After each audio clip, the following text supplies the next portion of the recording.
আসসালামু আলাইকুম। সংবাদে আপনাদের সবাইকে স্বাগত জানাচ্ছি। আমি ফিরোজ তোহা। শুরুতেই আরবে কেবলস সংবাদ শিরোনাম। বাংলাদেশের সর্বশেষ গুরুত্বপূর্ণ আপডেট সংবাদে আপনাকে স্বাগত। শুরুতেই সংবাদ শিরোনাম, পরে বিস্তারিত। প্রথমেই জানাবো, আমি ভীষণ অসুস্থ, তাই পদত্যাগ করলাম। আমার দেশকে বললেন রাষ্ট্রপতি শাহাবুদ্দিন চুপ্পু। সব জল্পনা কল্পনার অবসান ঘটিয়ে রাষ্ট্রপতির পদ থেকে পদত্যাগ করেছেন মোহাম্মদ শাহাবুদ্দিন চুপ্পু। আজ রাষ্ট্রপতির সহকারী একান্ত সচিব এইচ.এম. সাগর আমার দেশকে এই তথ্য নিশ্চিত করেছেন। তিনি জানান যে স্বাস্থ্যগত কারণেই তিনি পদত্যাগ করেছেন। এদিকে পদত্যাগের বিষয়টি মোহাম্মদ শাহাবুদ্দিন নিজেও নিশ্চিত করেছেন। এরপর জানাবো, ভারপ্রাপ্ত রাষ্ট্রপতির দায়িত্ব গ্রহণ করলেন সংসদের স্পিকার। রাষ্ট্রপতি শাহাবুদ্দিন চুপ্পু পদত্যাগের পর নতুন রাষ্ট্রপতি হিসেবে রাষ্ট্রপতির ভারপ্রাপ্ত দায়িত্ব গ্রহণ করেছেন বর্তমানের স্পিকার হাফিজ উদ্দিন আহমেদ। আজ তিনি জাতীয় সংসদে নতুন দায়িত্ব গ্রহণ করেন। এদিকে এক শব্দের স্ট্যাটাস দিলেন তাজুল ইসলাম। এক শব্দের স্ট্যাটাস দিয়েছেন বিশিষ্ট আইনজীবী মোহাম্মদ তাজুল ইসলাম। আজ বিকেলে ফেসবুক পোস্টে তিনি লিখেছেন, স্বস্তি, সব জল্পনা কল্পনার অবসান ঘটিয়ে হাসিনার ফ্যাসিস্ট রাষ্ট্রপতির পদ থেকে পদত্যাগ করেছে শাহাবুদ্দিন চুপ্পু।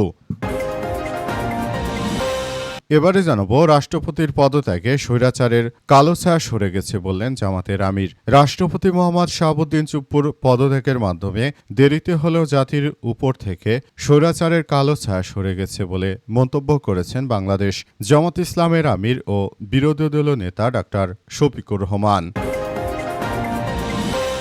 এবং সর্বশেষ জানাবো, ভারতে বিক্ষোভে শিক্ষার্থীদের শরীরে ছররা গুলি, পুলিশের অস্বীকার। ভারতের রাজধানী নয়াদিল্লি যন্তর মন্তরে ককরোচ জনতা পার্টি বা সিজেপি আয়োজিত বিক্ষোভকে ঘিরে নতুন করে বিতর্ক তৈরি হয়েছে। আন্দোলনকারীদের দাবি, বিক্ষোভ দমনে আইন শৃঙ্খলা বাহিনীর ছররা গুলি পেটেল ব্যবহার করেছে। এই দাবির পক্ষে একটি সরকারি হাসপাতালে চিকিৎসা নথিতে একাধিক শিক্ষার্থীদের শরীরে গুলির আঘাত পাওয়া গেছে এবং ভারতের এই কুখ্যাত হিন্দুত্ববাদী সন্ত্রাসী পুলিশ তারা শিক্ষার্থীদেরকে এভাবে বেধড়ক গুলি করেছে। বাংলাদেশে যেমন হাসিনা কুখ্যাত মাফিয়া গুলি করেছিল, ঠিক একইভাবে ভারতেও এখন শিক্ষার্থীদের গুলি করছে এই নরেন্দ্র মোদী কুখ্যাত সন্ত্রাসী দল। প্রিয় দর্শক, এতক্ষণ শুনছিলেন সংবাদ শিরোনাম, এবারে বিস্তারিত। তবে তার আগে বন্ধুরা, অনুরোধ থাকবে এই সংবাদটিতে একটি লাইক দিন। এই চ্যানেলে আপনি নতুন হয়ে থাকলে আমাদের সংবাদটি দেখতে দেখতে চ্যানেলটি সাবস্ক্রাইব করে রাখুন। কমেন্ট করে বন্ধুরা আপনার মূল্যবান মতামত জানিয়ে দিন আপনি বিশ্বের কোন দেশ থেকে বা বাংলাদেশের কোন স্থান থেকে আমাদের সংবাদটি দেখছেন এবং শুনছেন। আর বন্ধুরা, সংবাদটি আপনার সোশ্যাল মিডিয়া ফেসবুকে শেয়ার করে বন্ধুদেরও দেখার সুযোগ করে দিন। গাজা যুদ্ধে আপনি যদি নিরীহ ফিলিস্তিনিদের ভালোবেসে থাকেন বন্ধুরা, কমেন্টে ইয়েস লিখে পুরো বিশ্ববাসীকে আমাদের এই তাজা আপডেটটি দেখার সুযোগ করে দিন। এবার বিস্তারিত। আমি ভীষণ অসুস্থ, তাই পদত্যাগ করলাম। আমার দেশকে রাষ্ট্রপতি চুপ্পু। সব জল্পনা কল্পনার অবসান ঘটিয়ে অবশেষে পদত্যাগ করেছেন শেখ হাসিনার রাষ্ট্রপতি শাহাবুদ্দিন চুপ্পু। এর আগে যখন আওয়ামী লীগ সরকার ক্ষমতায় ছিল তখন তিনি বলেছিলেন যে কিসের ঝড়, আমি এখন ঝড় উঠাবো। অথচ এই শাহাবুদ্দিন চুপ্পুর পদত্যাগের জন্য শিক্ষার্থীরা দীর্ঘদিন ধরে আন্দোলন সংগ্রাম করেছিল। শেষ পর্যন্ত শাহাবুদ্দিন চুপ্পু তিনি আসলে পদত্যাগ করেছেন। তবে তিনি স্বভাবতভাবেই আমাদের কাছে পদত্যাগের ব্যাপারটিকে তিনি বলেছেন তিনি নাকি অসুস্থ হয়ে পড়েছেন। তবে বিভিন্ন মহল থেকে শোনা যাচ্ছে যে বিএনপির এখন প্রয়োজন শেষ হয়ে যায়, রাষ্ট্রপতি শাহাবুদ্দিন চুপ্পুকে এখন তারা সরিয়ে দিয়েছে। নাহিদ ইসলাম জানিয়েছেন যে রাষ্ট্রপতি শাহাবুদ্দিন চুপ্পু তাকে ছাড় দেওয়া হবে না, তাকে গ্রেপ্তার করতে হবে। যখনই পদত্যাগ করবেন তখনই তাকে গ্রেপ্তার করতে হবে। তবে বিএনপির পক্ষ থেকে তাকে গ্রেপ্তার করার কোনো বিষয় কোনো অগ্রগতি দেখা যাচ্ছে না। অবস্থায় আসলে পুরো পরিস্থিতি থমথমে অবস্থা বিরাজ করছে। সবকিছু খুবই খারাপের দিকে চলে যাচ্ছে। অবস্থায় আসলে পরিস্থিতি কোন দিকে যায় সেটি এখন পর্যন্ত বলা যাচ্ছে না। সবকিছু খুবই খারাপের দিকে চলে যাচ্ছে। অবস্থায় আসলে পুরো পরিস্থিতি কোন দিকে যাবে সেটি এখন দেখার বিষয়। তবে এ অবস্থায় আমরা মনে করি যে এই মুহূর্তে আসলে রাষ্ট্রপতি শাহাবুদ্দিন চুপ্পুর পদত্যাগের পর বিষয়গুলো কোন দিকে যাবে সেটি এখন পর্যন্ত বোঝা যাচ্ছে না। ভারপ্রাপ্ত রাষ্ট্রপতি দায়িত্ব গ্রহণ করলেন স্পিকার মোহাম্মদ শাহাবুদ্দিনের পদত্যাগের পর রাষ্ট্রপতির পদ শূন্য হয়। সংবিধান অনুযায়ী নতুন রাষ্ট্রপতির দায়িত্ব গ্রহণ না করা পর্যন্ত ভারপ্রাপ্ত রাষ্ট্রপতির দায়িত্ব পালন করবেন স্পিকার।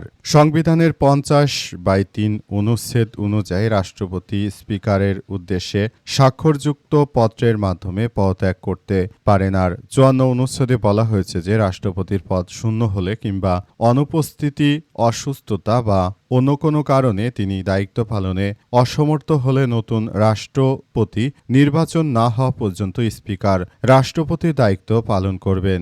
সংবিধান অনুযায়ী 123/2 অনুচ্ছেদ অনুযায়ী মৃত্যু, পদত্যাগ বা অপসারণের কারণে রাষ্ট্রপতির পদ শূন্য হলে পরবর্তী 90 দিনের মধ্যে নতুন রাষ্ট্রপতি নির্বাচন করতে হবে। সংবিধানের 48/1 অনুচ্ছেদ অনুযায়ী সংসদ সদস্যদের ভোটে রাষ্ট্রপতি নির্বাচিত হন। চুপ্পুর পদত্যাগের সম্ভাবনার কারণে থাইল্যান্ডে সফর সংক্ষিপ্ত করে 2 দিন আগে আজ দেশে ফিরে এসেছেন সংসদের স্পিকার হাফিজউদ্দিন আহমেদ। তিনি চিকিৎসার জন্য সেখানে গিয়েছিলেন। তবে চুপ্পুর পদত্যাগ করার ঘটনা সামনে আসার পরই তিনি দেশে দ্রুতই ফেরত এসেছেন এবং তিনি চুপ্পুর পদত্যাগপত্র গ্রহণ করেছেন। রাষ্ট্রপতি তিনি অনেক অ্যাক্টিভ মানুষ। তিনি বর্তমান যিনি হাফিজউদ্দিন তার কথা বলছিলাম, তিনি অনেক অ্যাক্টিভ মানুষ এবং তিনি শেখ হাসিনার এই অপদার্থ রাষ্ট্রপতির পদত্যাগপত্র দ্রুতই গ্রহণ করেছেন। এক শব্দের স্ট্যাটাস দিলেন তাজুল ইসলাম।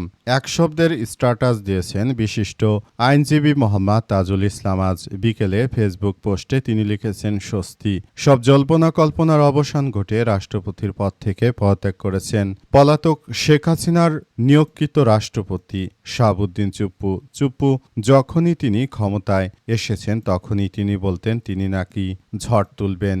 পাবনায় তিনি একটি জনসমাবেশে গিয়ে বলেছিলেন যে তিনি ঝড় তুলবেন। অথচ এই চুপ্পু আসলে এমন একজন মানুষ যে কিনা পুরো আওয়ামী লীগকে আসলে ধ্বংসস্তূপে পরিণত করার জন্য চুপ্পুর মতো ব্যক্তি পুরোপুরি দায়ী। আওয়ামী লীগকে একদম পচিয়ে দিয়েছে এই চুপ্পু। চুপ্পু আসলে তিনি নিজে তো ধ্বংস হয়েছেনই, পাশাপাশি আওয়ামী লীগকেও ধ্বংস করে দিয়েছেন। তিনি বিএনপির সুরে কথা বলে তিনি শেখ হাসিনা ফ্যাসিস্ট স্বৈরাচার আখ্যায়িত করে বিভিন্ন সময় বক্তব্য দিয়েছেন। অথচ এই হাইব্রিড চুপ্পু যখন তিনি শেখ হাসিনার কাছ থেকে রাষ্ট্রপতির পদমর্যাদা পেয়ে রাষ্ট্রপতির দায়িত্ব গ্রহণ করেছিলেন তখন কিন্তু তিনি আওয়ামী লীগকে নিয়ে অনেক তিনি ভালো ভালো কথা বলেছিলেন। অথচ তিনি এই মুহূর্তে পুরোদমে ফেঁসে গেছেন এবং তিনি এমনভাবে ভাব করছেন মনে হচ্ছে যে তিনি কোনো দোষই করেননি, সব দোষ আসলে আওয়ামী লীগই করেছে। অথচ বদমাশ অনেক বড় একটা দেশের জন্য এক স্বৈরাচার ছিল।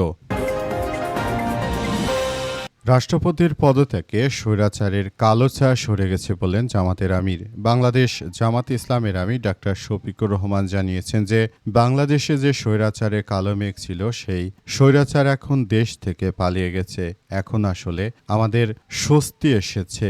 তিনি আরও জানিয়েছেন যে এই স্বস্তি আমরা আসলে সারা জীবন ধরে বয়ে যেতে চাই। তিনি আরও জানিয়েছেন যে শেখ হাসিনার সব থেকে ঘনিষ্ঠ এই শাহাবুদ্দিন চুপ্পু তিনি যেভাবে কার্যক্রম চালাতেন তাতে মনে হতো না যে তিনি একজন রাষ্ট্রপতি, মনে হতো যে তিনি শেখ হাসিনার একজন মাফিয়া। এই মাফিয়া 5ই আগস্টের সময় শিক্ষার্থীদের গণহত্যার সঙ্গে তিনি পুরোপুরি জড়িত। আজ তাকে গ্রেপ্তার করতে হবে। এ সময় ভারপ্রাপ্ত রাষ্ট্রপতি হিসেবে দায়িত্ব গ্রহণ করায় জাতীয় সংসদের স্পিকার হাফিজউদ্দিন আহমেদকে ধন্যবাদ জানান বাংলাদেশ জামাত ইসলামের আমির ডাক্তার শফিকুর রহমান। একই সঙ্গে তিনি নিরপেক্ষতা, স্বচ্ছতা ও সংবিধান সম্মতভাবে দায়িত্ব পালনের আহ্বান জানান। ডাক্তার শফিকুর রহমান জানান যে গণ অভ্যুত্থানের অন্যতম দাবি ছিল শাহাবুদ্দিন চুপ্পু রাষ্ট্রপতির পদে থাকবেন না। তিনি একসময় স্পষ্টভাবে বলেছিলেন যে শেখ হাসিনা তার কাছে পদত্যাগপত্র জমা দিয়েছেন। পরে সেই বক্তব্য অস্বীকার করে তিনি মিথ্যাচার করেছেন, যা রাষ্ট্রপতি হিসেবে নেওয়া শপথের লঙ্ঘন। দেরিতে হলেও